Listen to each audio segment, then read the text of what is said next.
আসসালামু আলাইকুম। সংবাদ পড়ছি আমি উম্মে আইমুন। প্রথমেই সংবাদ শিরোনাম। কুমিল্লায় সড়ক দুর্ঘটনায় ক্ষতিগ্রস্তদের মাঝে চেক বিতরণ ও সচেতনতামূলক অনুষ্ঠান অনুষ্ঠিত হয়েছে। এখন বিস্তারিত।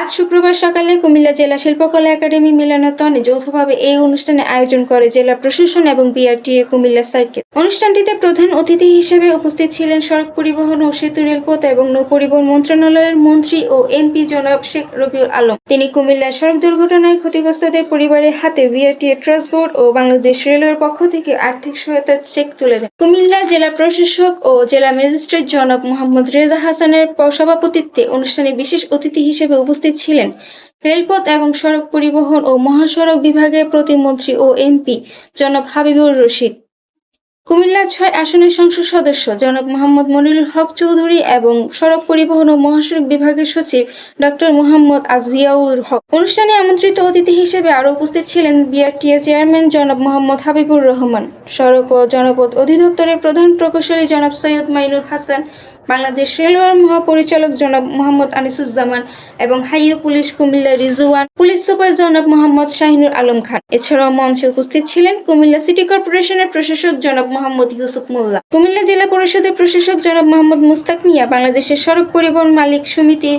মহাসচিব জনাব সাইফুল আলম এবং বাংলাদেশ সড়ক পরিবহন শ্রমিক ফেডারেশনের সাধারণ সম্পাদক জনাব হুমায়ুন কবির খান। অনুষ্ঠানের বক্তারা সড়ক দুর্ঘটনা রোধে চালক ও পথচারী সহ সর্বস্তরের মানুষকে ট্রাফিক আইন মেনে চলার এবং গণসচেতনতা বৃদ্ধির আহ্বান জানান। আজকে আমার বক্তব্যের শুরুতে আমি সংসদে একটি কথা বলছিলাম, যার লাইগা সিন্নি ফেলে মোল্লা চিল্লা না। এটা হলো যোগাযোগ আমাদের সড়ক সেতু মন্ত্রী প্রতিমন্ত্রী। এই কিছুদিন আগে ঈদের দিন একটা ঘটনা ঘটছে, এটা নিয়ে সবাই বক্তৃতা দিলে। তার 7 দিন 15 দিন আগে আরেকটা ঘটনা ঘটছে, এটা পত্রিকা নিউজ তেমন হয় না, এটা নিয়ে কেউ বলেও না।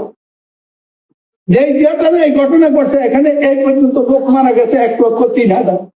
ক্ষতিপূরণের আইন তখন আমাদেরকে বলা হয়েছিল আওয়ামী লীগের সভা, আমরা জানি না এই অঞ্চলে কেউ ক্ষতিপূরণ হয়েছে না।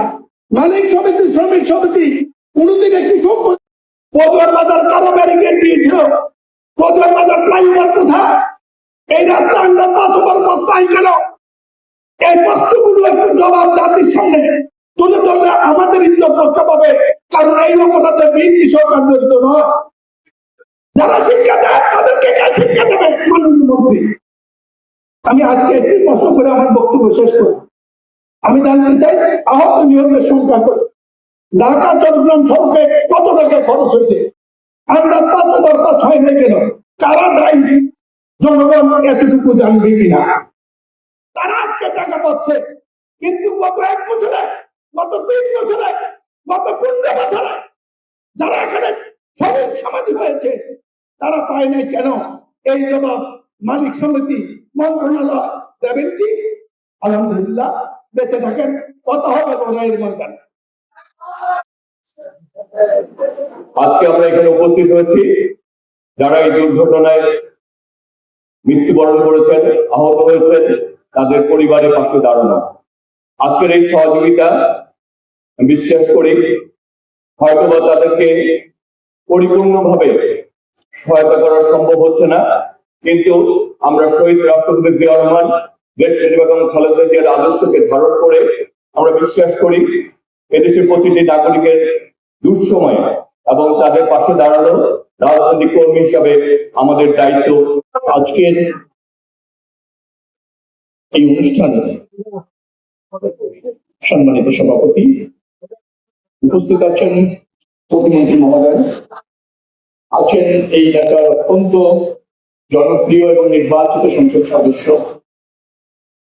তুখোর নেতা জনাব মনিরুল হক চৌধুরী আছেন, যোগাযোগ মন্ত্রণালয়ের সচিব, প্রশাসক,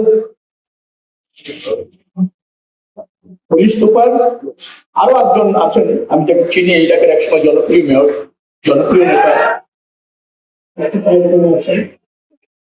86 জন। তাদের পরিবারকে চেক দিচ্ছি, তারা আমাদেরকে ছেড়ে চলে গিয়েছেন অনাকাঙ্ক্ষিত ভাবে, অপ্রত্যাশিত ভাবে। যার দায় এই রাষ্ট্রের, যার দায় আমাদের, সেরকম একটা অনুষ্ঠান। 30 জন এখানে আছেন আহত, সব মিলিয়ে আমি যা দেখলাম 4,89,00,000 টাকা আমরা বিতরণ করছি। এটা তুচ্ছ, নগণ্য।